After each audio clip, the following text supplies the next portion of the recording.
All right. Well, I think we can at least start the intro. So, hello, everyone. Welcome. Thank you for logging on to this evening's program. My name is Matt Schumann. I am a programming librarian here at Carey.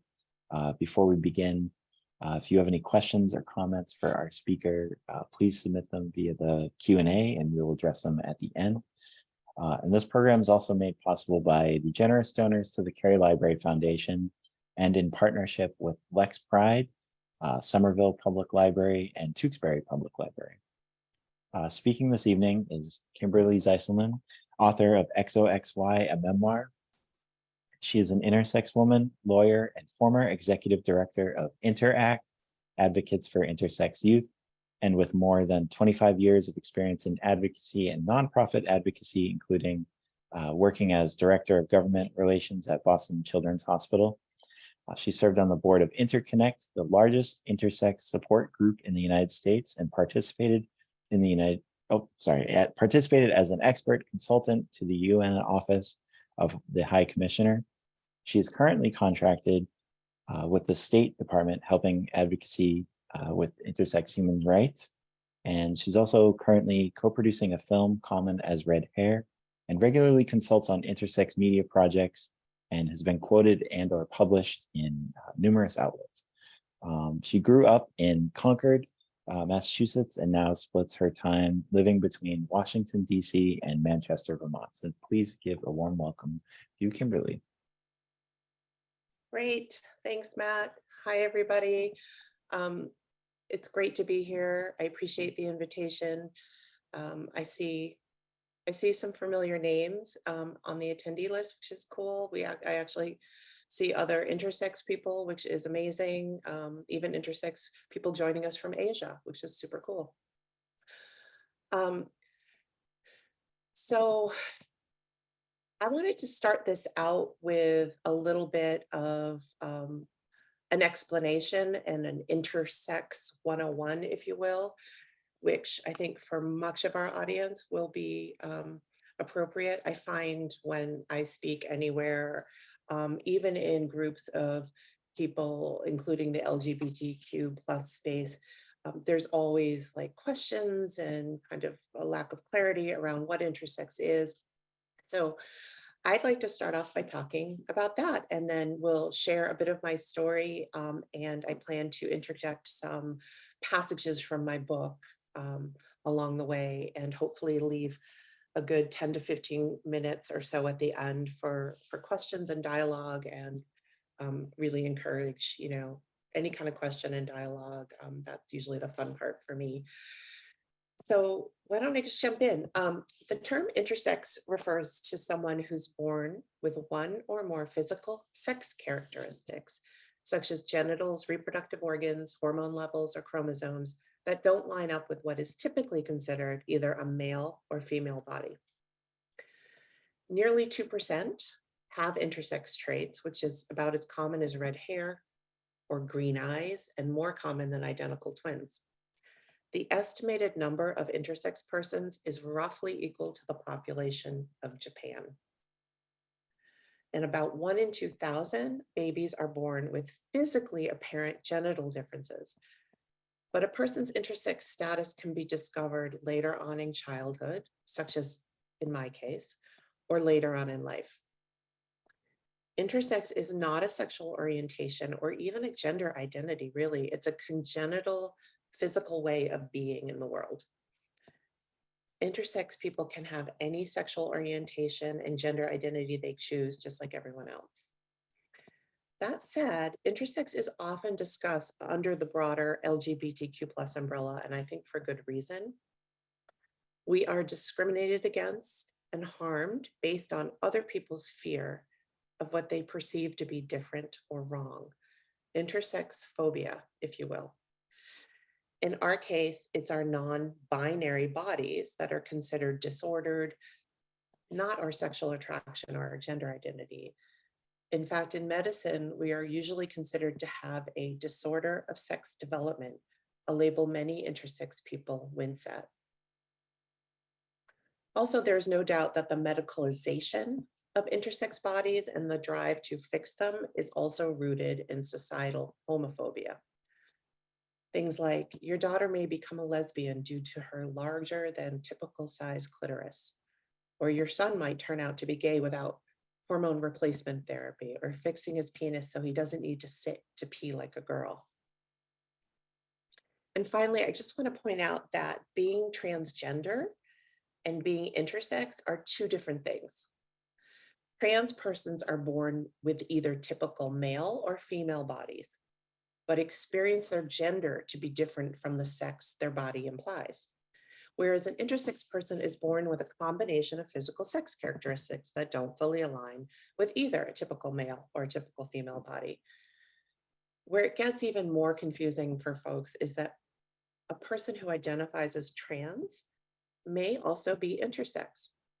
For example, if a person is born with an intersex body, such as I've described, and raised as a specific gender, but later changes their gender identity, they might also choose to identify as transgender because they've transitioned their gender identity.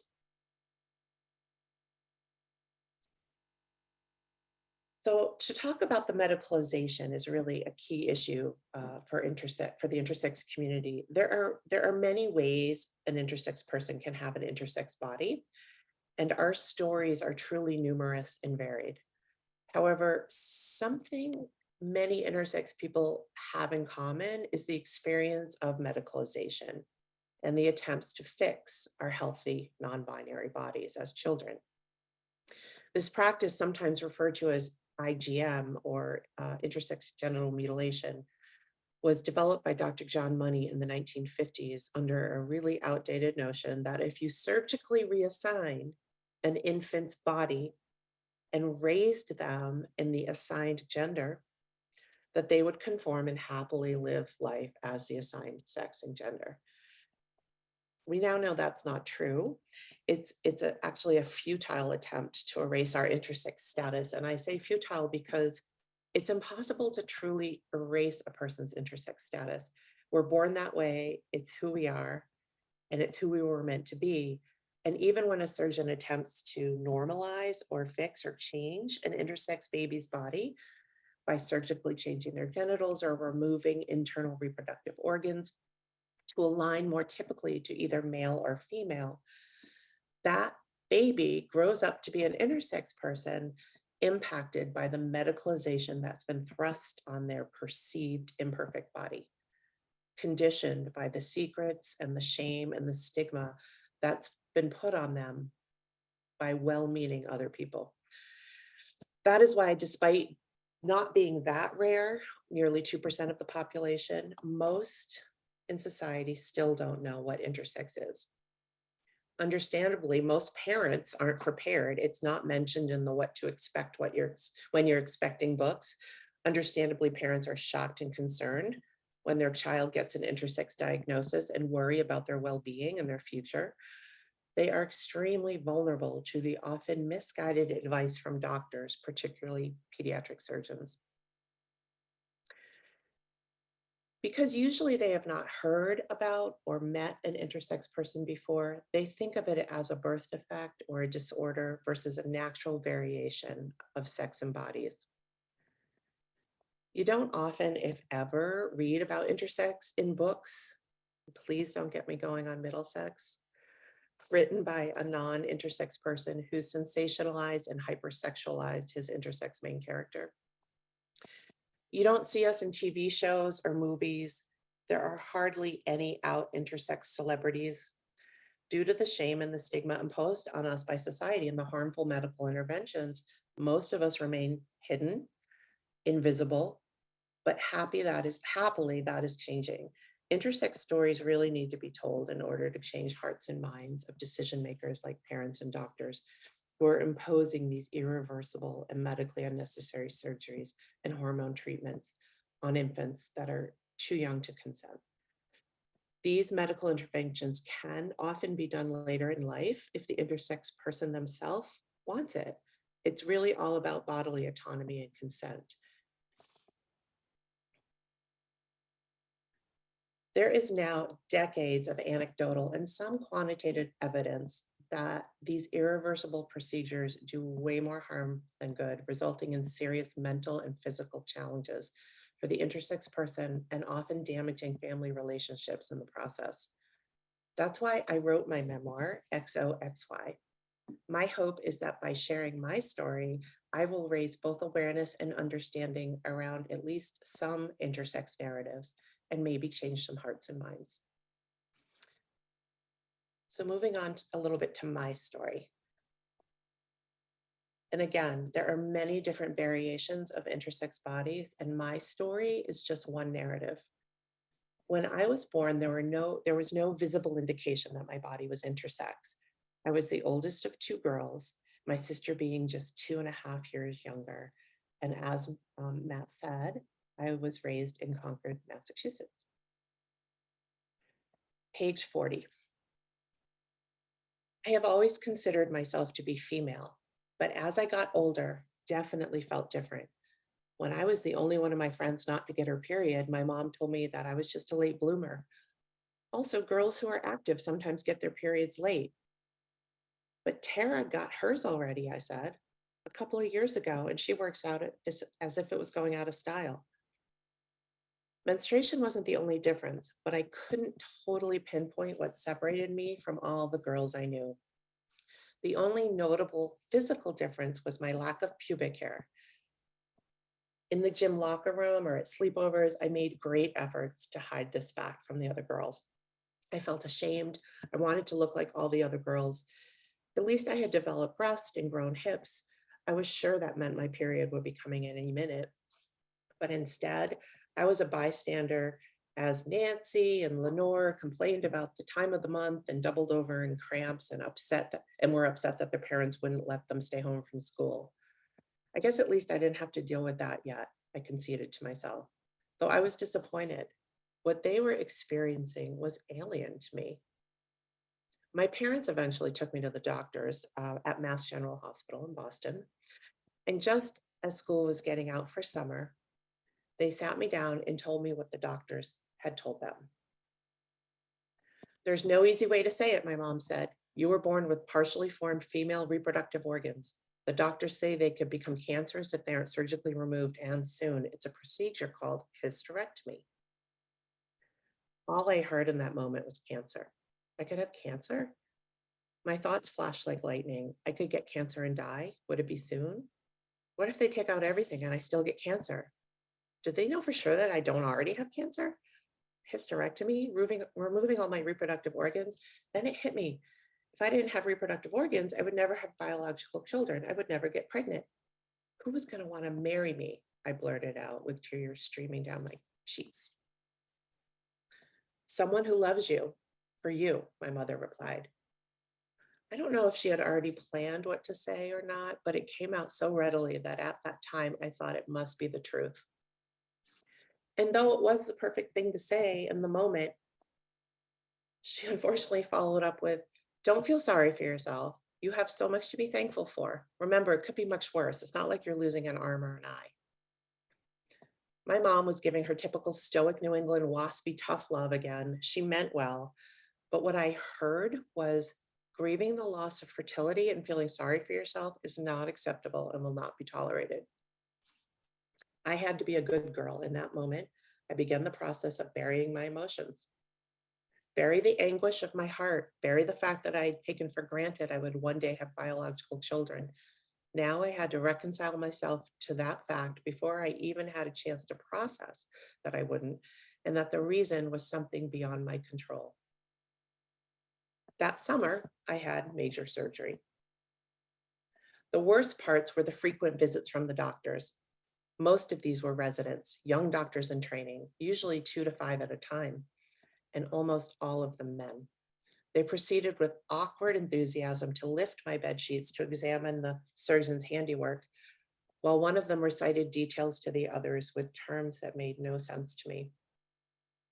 Nothing was explained to me about their visits, and I felt a little more than a science project as they prodded me and discussed me as if I wasn't even there.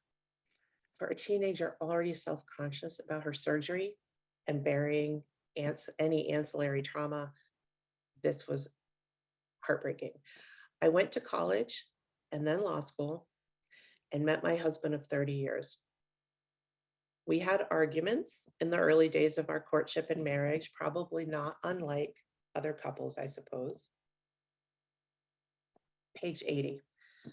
I've never gotten into arguments before. My parents never argued about anything directly. If they fought, it certainly wasn't in front of Tara or me.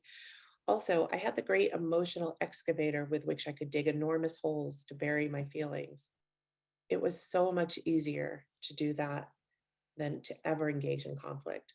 I would probably dig through metamorphic rock with a soup spoon before diving into an argument. One night, the topic of weekend plans with some friends came up.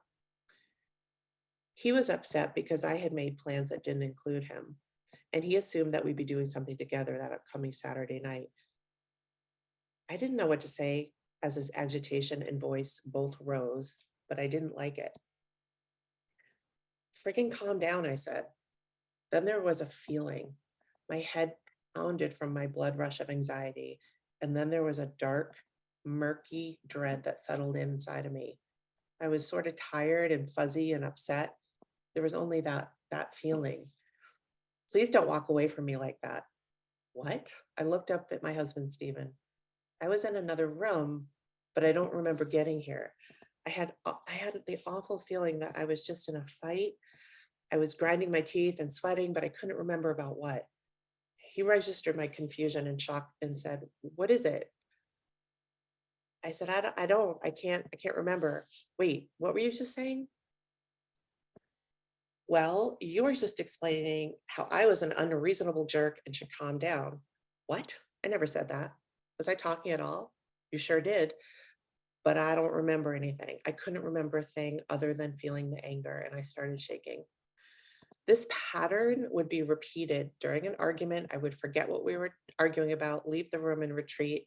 I would be conscious of the fact that we were having a negative experience and that I was upset, but I couldn't for the life of me remember the subject of the argument. I was blacking out, and it really scared me. I wasn't in control of my body, what I was doing, how I was reacting. And being just 26 years old, this was beyond alarming. Eventually, I learned I was suffering from dissociative disorder, known to be a coping mechanism. Whenever I experienced a strong emotional reaction to something, my mind couldn't cope with feeling that strong emotion and would just disassociate. Any feeling, high or low, would trigger a blackout mode. It was terrible. The blackouts were carving out big, important slices of my life. This wasn't true of only the negative experiences either. Stephen and I decided to start a family about 6 years into our marriage, and we were blessed by the adoption of twin daughters born in Shanghai, China. Page 105. Much of what happened is another experience I can't remember. The emotions of this day surged, and as a reaction, my typical reaction, I dissociated and blacked out. However, one of the new fathers was shooting a video of his wife meeting their daughter for the first time and was kind enough to include footage for us of our first meeting. I have watched it over and over, hoping for a trace of firsthand experience to blink on in my brain. But instead, I just observed myself as an outsider, bending down to pick up my daughter, Charlotte. Charlotte's face scrunches up, her mouth opens wide, wide enough to let out a roaring wail. The confusion and uncertainty are crystal clear on my face. Though my consciousness had taken a hike, my emotions were there. A few years later, after adopting my daughters, I discovered the truth about the surgery I had had when I was a child. In fact, I had not had a hysterectomy to remove partially formed female reproductive organs. Turns out I never had any. In fact, I was born with no uterus, fallopian tubes, ovaries, or cervix, and instead had healthy, hidden internal testes. Page 22. There in the file, on my records, were the words male pseudo-hermaphrodite. Wait, what? My eyes raced over the document. More phrases. testicular feminization, androgen insensitivity syndrome. Was my name on this file? I didn't understand what was going on. I flipped through the photocopies of handwritten reports and I found a post-surgical pathology report, quote, removed testes from patient's body, testes both healthy and showed no signs of malignancy, end quote. But no, my surgery was to remove partially formed ovaries and a small underdeveloped uterus. That's what had been done. That's what the doctors had told me. It's what my parents told me. None of this paperwork referred to a hysterectomy or ovaries or a uterus. One of the forms was the informed consent to the surgery. It was simply a handwritten by Dr. Morrow, my surgeon, and it said, quote, the procedure, risks, benefits, and alternatives to it had been discussed. All questions answered, semicolon, patient and parents have consented, end quote. And just underneath Dr. Morrow's signature was my father's signature, and then my naive 15-year-old signature. I had no memory of signing this form, this little handwritten note, as if it was excusing me from school for a doctor's appointment. What was this saying? What was any of this saying? Male pseudohermaphrodite, testicular feminization. I searched the papers in a desperate attempt to find something that would talk about my hysterectomy, that would say I'd had ovaries and a uterus removed because of potential for developing cancer. And hermaphrodite, I mean, that sounded like a mythological being born with male and female parts. Testicular feminization, I mean, what the hell was that? As I started grappling with the reality that this was not a dream, that I had had testes that required removal, it hit me. I had testes that were removed, but was never told about it. Why was I never told? How could I be finding this out at 41 years old? I felt a rush of anxiety, but there was a simultaneous emptiness that was settling into me. So it turns out I was born with XY chromosomes and a condition referred to as androgen insensitivity syndrome. Like so many things, it exists on a spectrum, and I have what is called complete androgen insensitivity syndrome, which means my body doesn't respond to androgens, testosterone. So in utero, my body couldn't virilize. And the body is pretty amazing. Through a process called aromatization, it converted some of the androgens I couldn't process into estrogen that enabled my body to develop and remain healthy. So what this means is when the surgeons removed my healthy, natural androgen-producing testes without my consent, they were removing something my body needed to remain functioning properly. I was put on hormone replacement therapy at an early age, 15, and struggled with its negative impact for years after. After discovering the truth in my medical records, I found a support group online and eventually started meeting other intersex people like me. I was no longer alone or felt quite so different. Most of these connections were made online, first via email, and eventually through Facebook. After a short post in which I told my group how special their authenticity was to me, I signed off with my name, but I thought of a new signature, one that would show my affection as I had in my letters when I was young, using XOXO for hugs and kisses. But this was going to be a signature that defined the new real me. I wrote XOXY Kimberly. As I clicked and post, I thought, yes, that's me. That was my signature, my show of support, of solidarity, of love for my intersex sisters, my love for myself. One year at this annual support group conference, I met a lawyer named Anne, who's married to an intersex person and had started a small nonprofit organization aimed at trying to stop the harmful non-consensual medical practices happening to intersex children like me. I was at a point where I was looking to go back to work after taking some time off to focus on my daughters, and joined Anne as her first full-time hire at Advocates for Informed Choice. After a little over a year, I became executive director so Anne could focus directly on her passion of actually being a lawyer. Realizing the power of young intersex voices, I rebranded the organization, calling it Interact, Advocates for Intersex Youth, and focused on supporting and lifting up those young voices, especially in the media. We went on to share more stories in media articles and videos, with some of our rock star Intersex Youth members becoming quite well known on social media. They were effectively raising awareness. We even worked with a Hollywood executive producer, Carter Covington, and his team to create the first intersex recurring character on TV in an MTV scripted dramedy called Faking It. Its recurring character, Lauren Cooper, was born intersex and grappling with feeling different in high school. Her character was completely informed by other intersex youth, resulting in an authentic, refreshing portrayal of at least one specific intersex narrative. Terminology and framing around people born with intersex conditions continues to be a challenging thing. For many, like myself, it's really an evolution. Though I now identify as intersex and more specifically refer to myself as an intersex woman, that wasn't always the case. When I first discovered the truth about my body, I only identified with having a medical condition, and even worse, a syndrome. That was the harm of pathologizing intersex as a disorder of sex development. Page 204.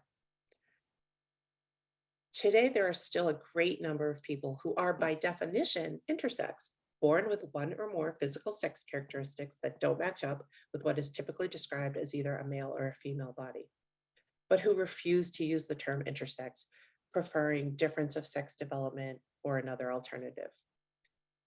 Through my work at Interact, my world and my perspective expanded rapidly, and I loved it. Very often, I was one of the only people, if not the only person in the room, who didn't also identify as queer or LGBT. Intersex being an umbrella term brought me together with so many different types of intersex people who were identifying in countless other ways. What I learned right away was that the binary of male and female that I had learned as an absolute fact was anything but. This wasn't opinion or whim. There were too many of us proving that sex, let alone gender, doesn't fall in one of two binaries. I had embraced intersex, a less pathologizing term that described my own experience as a person born with a non-binary body, a body that includes physical sex characteristics that don't align with what medicine and society expect for either a male or female body. I no longer believe I have a disorder of sex development, but a difference of sex development that gave me an intersex body. The Hippocratic Oath that we all know, do no harm, is an ethical code attributed to the ancient Greek physician Hippocrates. Over the ages, this oath has become a guide to conduct by doctors. Page 207. However, people born with intersex traits have been telling the medical profession for nearly 3 decades that the medical field has been harming and continues to harm us, both physically and emotionally. Still, the harm continues. Everyone needs competent and compassionate healthcare and medical treatment during their lives. In many countries, in fact, it's a right for citizens to have access to healthcare. The intersex community is no different. We need doctors for all the same reasons the rest of the population does. And we also need medical providers who understand the wide range of intersex variations and how our differences in sex development may require unique care throughout our lifetimes. One example of this is the difference that the role of hormones plays in our bodies. Many of us have unique needs regarding our hormones. In my case, my healthy testes were removed without my consent as a child, and therefore I lost a crucial source of hormone production that my body desperately needed. Since the age of 15, I have been on a hormone replacement regime similar to what doctors give menopausal women, all because there has been no meaningful research and there remains no well-informed protocol for treating a person like me. And frankly, there hasn't been enough research done on the impact of hormone replacement therapy on menopausal women either. For nearly 3 decades now, intersex people have been formally advocating directly with doctors and medical institutions for changes in medical practices to stop the harm done to intersex persons.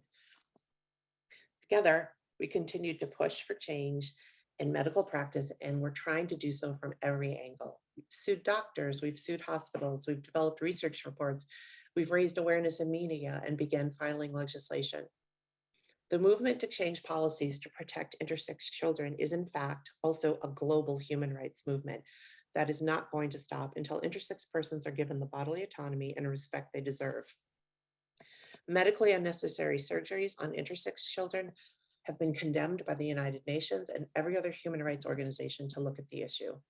While no state has passed a law banning intersex surgeries on children, the city of New York has banned them in all New York City public hospitals, and 2 hospitals, including Lurie in Chicago and Boston Children's, have limited some of the types of procedures they do.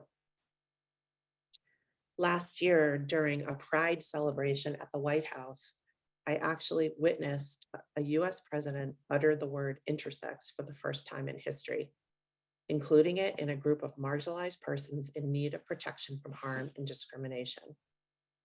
And last year, 2 countries, Kenya and Greece, joined a handful of others in banning intersex genital surgeries on children before they are able to meaningfully consent. And legislation is currently pending in Argentina and Australia. So in conclusion, I guess I hope readers will take away an understanding of what intersex means, feel that it's not something to be afraid of, but instead something to be embraced as beautiful variances in human bodies and experiences. Intersex people are everywhere and can be straight or gay, trans or cisgender, and have as many identities and differences as the rest of the human population. Specifically for parents and family members of intersex children, I hope they will better understand the realities of what I call the invisible harm that may be done to a child despite their best intentions. And they will see that having an intersex child per se is not an emergency or something that needs immediate fixing or fixing at all, but perhaps just a complexity that requires love, support, and space for making decisions about their own body and future identity. Thank you. Thank you for sharing all of that and for all of your work. It's very hard to process a lot of it because so much of it is brutal and like mutilation. And I just, to go back to the logistical side of this, just if anyone has any questions, please submit them via the Q&A, or you can do the raise hand function and I can enable your account to be able to talk. But could you speak more on like some of the legislation that that has been like attempted to be put forth, or what sort of progress is being made, like Sure. in academia or medical community or government? Yeah, well, that's a big question. Yeah, I know. I'll start with legislation. I mean, in the United States, the only law that has passed is actually a non-binding resolution. And that was passed by, I think it was 2019, by the state of California. And that was something that intersex activists and allies pushed for. It really is the first time that it's been recognized by a state government that intersex people exist and that we should be able to have bodily autonomy. But again, there was no binding, recommendation or ban on these surgeries.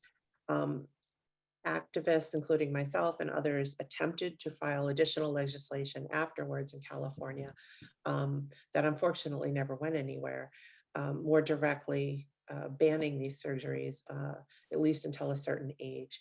But the opposition is well-founded, and you're dealing with doctors who are given a lot of credit and grace, despite the fact that there's so much evidence of harm. So, we continue on. That after our California resolution, a variety of different states, people started filing legislation in a variety of different states, none of which has passed. As far as I know, the New York City, ban on these procedures in New York public hospitals, that's a city ordinance, but it's the first ban that I know of in the United States. But efforts continue with the new Biden administration actively including intersex and recognizing that sex characteristics are a basis for sex discrimination. At least the administration has said that, and has, you know, sent out some executive orders since taking office around protecting the rights of LGBTQI plus populations. There's a little bit more hope at the federal level, and I think a lot more possibility now for changes. We're starting to see some things happen at the Department of Education. I know, you know, Health and Human Services, Department of Justice. There's this unfortunately possibly narrow window of opportunity here for the next couple of years to make some progress for intersex folks. And then outside the United States, you know, Malta, the small European country of Malta, was the first, I think in 2015, to pass a comprehensive ban on intersex surgeries. A few other countries have followed, and there's certainly legislation pending. This issue is it's broad and nuanced. I've really been focusing a lot on my own personal story about the medicalization, but there's also issues around legal gender recognition for folks, similar to the trans community, but also just actually recognize in some countries, intersex babies aren't recognized as either male or female, and they sit in legal limbo and don't have access to registration for like social welfare and school and things like that. In some places in the world, sadly, intersex children with you know, the 1 in 2,000 that are born with physical differences of birth are murdered, killed. Infanticide is real in certain parts of this world for intersex children. So it's an issue, and then there's issues for adults around the lack of, I mentioned the lack of affirming competent care or access to including mental health, you know, well-informed mental health providers. So there's a lot of work that needs to be done. And there is happily a growing and strengthening global movement to do so. Okay, we have a couple of questions. Someone asked, if you did not have the medical operation, how would your body and health have progressed? Well, I would still have my testes internally, and they now, there has been some advancement in that, where I know women who have the same condition, if you will, who are younger and they're in more progressive practices where doctors are actually monitoring their testes and, you know, seeing them, you know, every year and having an ultrasound and making sure everything looks okay, because they realize that there's huge benefits to keeping them in. So when you don't have your own natural hormone production like estrogen, because my testes were converting my androgens to estrogen, you can take hormone replacement therapy, but as probably many people will tell you who aren't intersex, it's no replacement for the real thing. There are things ranging from bone, you know, protecting your bone density, to mental well-being, to struggles with weight and other issues, and just not feeling like you're supposed to feel, really. So for me, that was the case. I didn't get into this in today's talk, it's in the book, but in my doctor's, while I was under as a child, they also discovered that my vagina was shorter than typical, which is another typical trait for androgen insensitivity syndrome. And after the surgery, they discussed with my parents wanting to do a vaginoplasty, so that I could have sex with my husband someday. And luckily, I was not subjected to that. And I'm happy to report everything has been just fine. But I came really close to having that very, very difficult, particularly in the 1980s, surgery done. And sadly, some of my intersex friends were not as lucky and, really suffer from both the emotional trauma and the physical damage. So, my story happened in the 80s. And so for some, it might be tempting to just brush it off as, well, medicine has advanced, things are different now. But I can assure you, while medicine has advanced in some ways, and some practices have improved for intersex children, there's still a lot of irreversible medically unnecessary surgeries happening to intersex children today in Boston, in New York, across the world. And activists who have been there, done that, and are passionate about trying to change the practice to help future intersex children like us, are not going to give up until things change. Yeah. There's another question. Could you talk about how to address resistance? And this person was asking if you had suggestions for responding to religious arguments or in like fundamentalist traditions, but maybe in general, just Yeah, how just to in address general. resistance. I mean, just to quickly, full disclosure, I'm not a religious person, but God doesn't make mistakes. Try that one.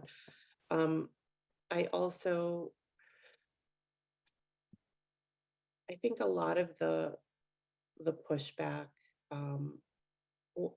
there's challenging pushback from the medical institution, particularly the surgeons and the specialists who have invested so much time, energy, money, ego into doing what they do, to not want to shift gears. So number one. But number two, the issue around parents' rights and a parent's ability to choose, or make decisions rather, around their child's healthcare is a big hurdle, particularly here in the United States, perhaps more so than any other country in the world. Parental rights are held in high regard. I'm a parent. I have 2 kids, so in some respects, I get it. But at the same time, it's not their body, and it shouldn't be their decision to make irreversible, decisions around things like genitals and sex, and possibly even attached to gender identity, that are so core to someone's like just human existence. Yeah, so it's a challenge, but we're going to continue to try to fight for what's right. Okay. Thank you. And somebody has their hand raised, so I can, Mike Danoff, you should be able to unmute and ask your question.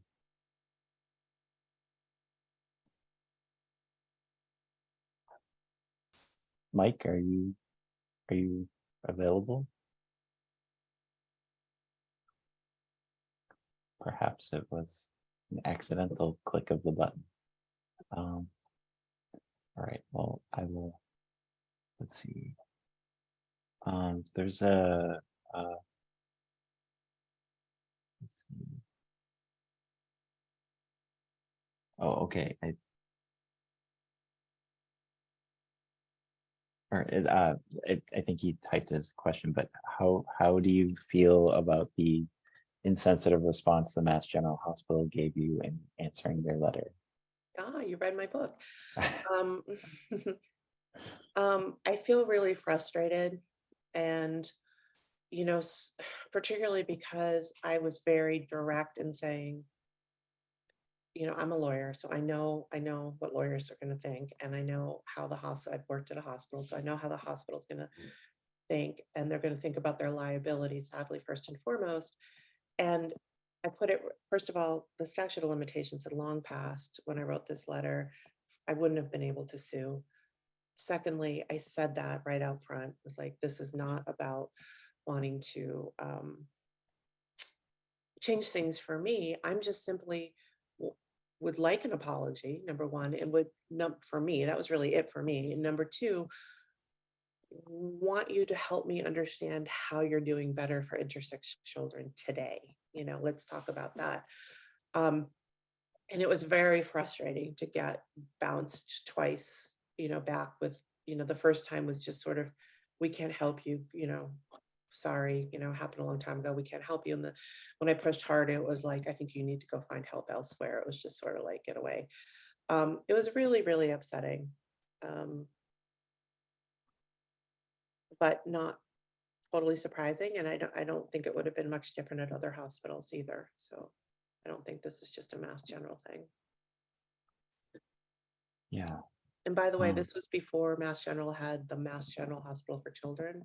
They didn't have a pediatric ward. So I was treated in the adult oncology ward, actually, because cancer, which remember I never had, but thought I was a cancer survivor until I think it was 10 years, the 10-year anniversary date after my surgery. I was about 25 when I had my last annual follow-up appointment with the surgeon. And when I was checking out, the staff at the front desk, some of them who knew me for a few years of coming in, it was like this congratulations and almost teary-eyed, like, you're free, he doesn't need to see you, you're cancer free. And that's what I carried with me for, almost 20 more years until I discovered the truth. yeah, it's just astonishing that there's, the apparent research of protecting you from, cancer, whatever Yeah. it is that they're saying, but and then not accepting the aftermath of it, of Mhm. the trauma and The trauma. Hmm. yeah, and Yeah. it's just hard to believe. And Um, I'm just one, I mean, of thousands. Like I don't have this super rare, exciting story. Like sadly, I know so many other people with almost the exact same story and many, many other different stories. yeah. That's what's sad. Yeah. Well, there's a lot of also positive support in the comments and in the questions. Just someone who also had said they just finished reading your book and they said thank you so much. They could never understand what non-binary meant related to gender. They're so glad to have filled some holes of their ignorance. And there was somebody else who said, um, thanks so much for and caring for children from China. There's people tuning in from all over the world, but thank you again for talking with us this evening. Sure. Thanks for having me. Highly recommend everyone, if you haven't read book XOXY, please get it at your local bookstore or you get it from the library. Or get it from Um, the library. Yeah. It's so nice to do this now because I'm approaching the 3-year anniversary of the book coming out. And, you know, my book came out March 19th of 2020. oh God. Do I need to say more? And all of my bookstore events, and I did have quite a few on around the country actually, and everything in the chaos got canceled. And I did a few virtual events, but it Yeah. was a really rough time to release a book. So I appreciate having the invitation 3 years later to come back and talk about it. Well, thank you also for all of the advocacy that you do and that you're at the level that you're at now Thank in the you. federal. But thank you for everyone for coming. This program was recorded and will be on the Cary Library YouTube channel. And thank you again, Kimberly, for Great. taking time tonight. My pleasure. Thanks, everyone. Have a good evening.